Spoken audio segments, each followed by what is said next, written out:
नमस्कार, मी Neha. Deshonnati news bulletin मध्ये आपलं स्वागत आहे. जाणून घ्या आजच्या ठळक घडामोडी. गोंदिया जिल्ह्याच्या गोरेगाव तालुक्यातील हिरडामाली येथे पांगोली नाल्यात एका अज्ञात व्यक्तीचा मृतदेह आढळल्याने एकच खळबळ उडाली. मृतदेह कुजलेल्या अवस्थेत असल्यामुळे 4 ते 5 दिवसांपूर्वी मृत्यू झाला असावा असा अंदाज वर्तविला जात आहे. सर्वसामान्य जनतेच्या प्रलंबित प्रश्न सोडवणार, त्याच उमेदवारांना मतदान करणार. नाशिकमध्ये अखिल भारतीय आदिवासी सेनेचा निर्णय. अनंत गीते यांच्या पाठीशी संपूर्ण मतदारसंघात जेवढी जनता नसेल तेवढी जनता माझ्या मुरुडच्या सभेमध्ये होती. महायुतीचे लोकसभेचे उमेदवार सुनील तटकरे यांचा रायगडात हल्लाबोल. घटना बदलणाऱ्या विरोधात वर्षा गायकवाड ठामपणे उभ्या राहतील. माजी खासदार हुसेन दलवाई यांचे वर्षा गायकवाड यांच्या समर्थनार्थ मोठे वक्तव्य. ठाणे गुन्हे शाखेकडून AMD हा अंमली पदार्थ तयार करणाऱ्या आरोपींना अटक. महायुतीकडून उमेदवारी न मिळाल्यास आम्ही अपक्ष निवडणूक लढवणार, शांतिगिरी महाराज यांची घोषणा. छत्रपती संभाजीनगर शहरात अतिक्रमण विरोधात बेधडक कारवाई. आयुक्त तथा प्रशासक GP श्रीकांत यांच्या आदेशानुसार महानगरपालिका अतिक्रमण विभागाच्या वतीने शहागंज येथील 2 दुकाने पाडण्यात आली, तर इतर सामान मोठ्या प्रमाणावर जप्त करण्यात आले. पवार घराण्यात कोण पॉवरफुल हे निवडणूक ठरवणार. 64 वर्षांनंतर बारामतीत पुन्हा पवार विरुद्ध पवार सामना. आज म्हणजेच 30 एप्रिलला सलग दुसऱ्या दिवशी शेअर बाजारात तेजी. सेन्सेक्स 100 अंकांनी वाढला, त्याचवेळी निफ्टतही 30 अंकांची वाढ झाली आहे. अमेरिका आणि वेस्ट इंडिजमध्ये 1 जूनपासून सुरू होणाऱ्या T20 विश्वचषकासाठी भारतीय संघाची घोषणा करण्यात आली. BCCIने मंगळवारी रोहित शर्माच्या नेतृत्वाखाली 15 सदस्यीय संघांची घोषणा केली. गृहमंत्री अमित शहा यांचा व्हिडिओ एडिट करणाऱ्या दोघांना अटक. पालनपूर लिमखेडा येथील जाहीर सभेचा व्हिडिओ एडिट करून व्हायरल करण्यात आला होता. दोन्ही आरोपींमध्ये एक आम आदमी पक्षाचा कार्यकर्ता तर दुसरा आमदार मेवाणीचा PA. संत समाजाच्या इतिहासात प्रथमच अनुसूचित जाती जमातीच्या संतांना महामंडलेश्वर ही पदवी देण्यात आली.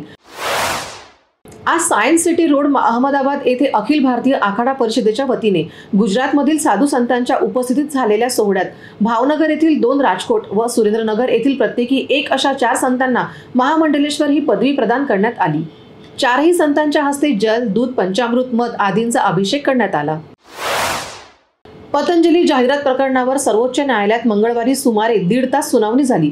न्यायमूर्ती हिमा कोहली आणि न्यायमूर्ती असानुद्दीन अमानुल्ला यांच्या खंडनीपीठासमोर रामदेव आणि बाळकृष्ण 5व्यांदा हजर झाले. माजी पंतप्रधान देवेगौडा यांच्या नातवावर लैंगिक शोषणाचा आरोप. कर्नाटक सेक्स स्कॅन्डल प्रकरणावर SIT चौकशी होईपर्यंत प्रज्वल पक्षातून निलंबित. जनता दलच्या बैठकीत निर्णय.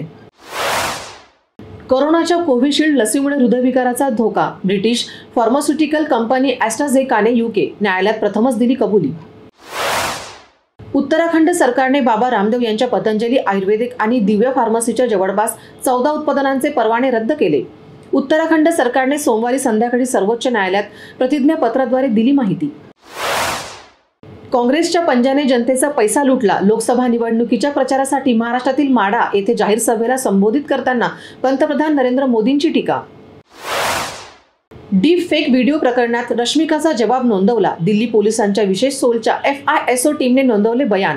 नोव्हेंबर 2023 मध्ये व्हिडिओ झाला होता व्हायरल. छत्तीसगड महाराष्ट्र सीमेवर पोलीस आणि नक्षलवाद्यांमध्ये जोरदार चकमक. नारायणपूर पोलिसांचा माओवाद्यांच्या मोठ्या कॅडरला घेराव.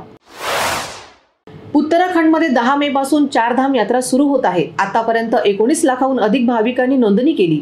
मात्र सुव्यवस्थेचा प्रश्न लक्षात घेता 4 धाम यात्रेत प्रथमच भाविकांची संख्या मर्यादित असणार आहे. केवळ 15,000 लोक केदारनाथला भेट देऊ शकतील, तर 16,000 लोक बद्रीनाथला भेट देऊ शकतील. मंगळवारी ब्रिटनची राजधानी लंडनच्या हेनॉल्ट भागात मनप्रीत सिंग या 36 वर्षीय व्यक्तीने तलवारीने लोकांवर हल्ला केला. या घटनेत 2 पोलीस अधिकाऱ्यांसह 5 जण जखमी झाले आहेत. BBC न्यूजनुसार पोलिसांनी आरोपीला अटक केली. दक्षिण अमेरिकेतील पेरूमध्ये सोमवारी बस खड्ड्यात पडल्याने 25 जणांचा मृत्यू. अपघातात 12हून अधिक जण जखमी. बसमध्ये 50हून अधिक लोक होते. अमेरिकन मीडिया वॉशिंग्टन पोस्टनुसार वादळामुळे आतापर्यंत 1 अर्भकासह 4 जणांचा मृत्यू, 100हून अधिक लोक जखमी, 20,000 नागरिकांचा विद्युत पुरवठा खंडित, तर तब्बल 500 घरं कोसळली. 6 महिन्यांच्या युद्धानंतर इस्रायल आणि हमासमध्ये लवकरच दुसऱ्यांदा युद्धविराम. हमासने इस्रायली पोलिसांची सुटका करण्याच्या करारावर दर्शवली सहमती. खलिस्तानी दहशतवादी गुरपतवंत सिंग पन्नूच्या हत्येच्या कटात भारतीय तपास संस्था रॉ सामील होती. अमेरिकन मीडिया वॉशिंग्टन पोस्टने आपल्या रिपोर्टमध्ये हा दावा केला आहे. मात्र आरोप निराधार असल्याचे भारताने म्हटले. याचबरोबर हे बातमीपत्र संपलं. पुन्हा भेटूया नवीन घडामोडींसोबत. नमस्कार.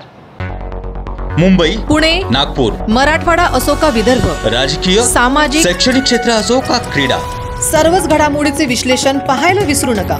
फक्त देशोन्नती न्यूजवर.